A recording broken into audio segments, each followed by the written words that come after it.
essência o que a gente está vendo. E tem uma coisa que a gente discutia, né, dessa certa hipocrisia, porque os Estados Unidos é o país da imigração. É assim que ele foi formado. E a gente lembra aqui um caso que está repercutindo muito, porque, claro, foi lembrado pelos jornalistas, pelo jornalismo lá nos Estados Unidos, está repercutindo aqui também, que é a da mãe de Donald Trump.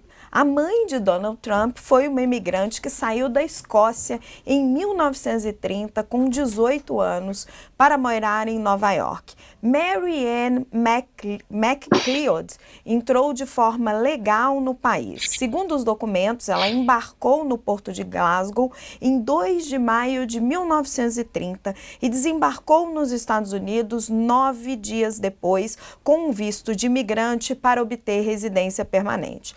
Trump declarou várias vezes que a mãe dele viajou para os Estados Unidos como turista, inicialmente, mas os documentos registram que ela sempre teve intenção de morar no país, onde já viviam 3 irmãs dela. A ficha de registro de Mary Ann indicava que ela era doméstica. Quando ela morreu, em agosto de 2000, o jornal The New York Times publicou um obituário em que ela foi descrita como filantropa com contribuições para hospitais e uma série de organizações como o Exército da Salvação.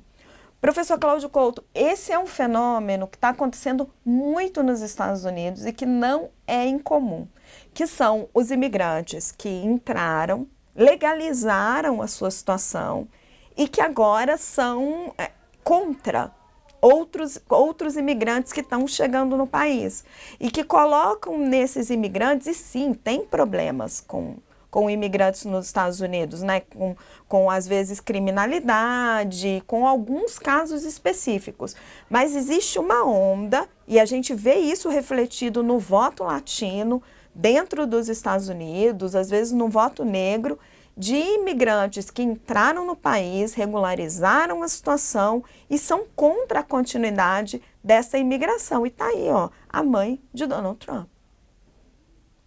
É a velha história de chutar a escada, né? Depois que o indivíduo sobe, chega onde quer, ele chuta a escada para mais ninguém chegar. E a gente vê isso de alguma maneira, alguns tentando justificar, né? Ah, mas eu entrei legalmente, esses caras estão entrando ilegalmente. Há esses casos também. E há aqueles que entraram ilegalmente, como você bem colocou, regularizaram a situação depois, e aí também não querem que os novos cheguem, né? Olha, eu acho que na realidade é uma grande incapacidade, muitas vezes, de perceber por que as pessoas imigram. Né? Elas imigram porque precisam de trabalho, buscam oportunidades melhores em relação àquelas que elas têm no seu país de origem. Alguns, inclusive, fogem de situações em que a sua própria vida corre risco. Né? Gente que, por exemplo, é refugiada, está numa região conflagrada com uma guerra civil, né, com algum tipo de grande catástrofe natural, e aí imigra para tentar sobreviver. Né? É muitas vezes nessa situação. Então, claro que o que você vê aí é uma grande falta de solidariedade. Né? E do ponto de vista do Trump e da sua mãe, né, que pelo menos imigrou legalmente, então ele pode falar, não, mas minha mãe imigrou legalmente.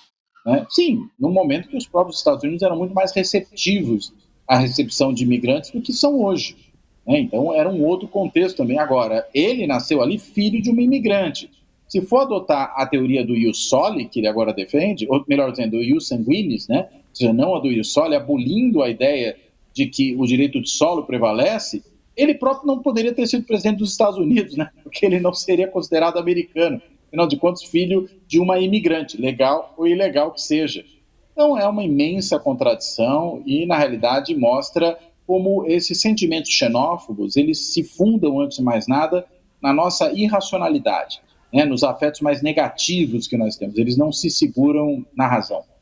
Muito obrigada, professor. Vou pedir só um pouquinho de paciência para vocês, para a gente receber quem está chegando.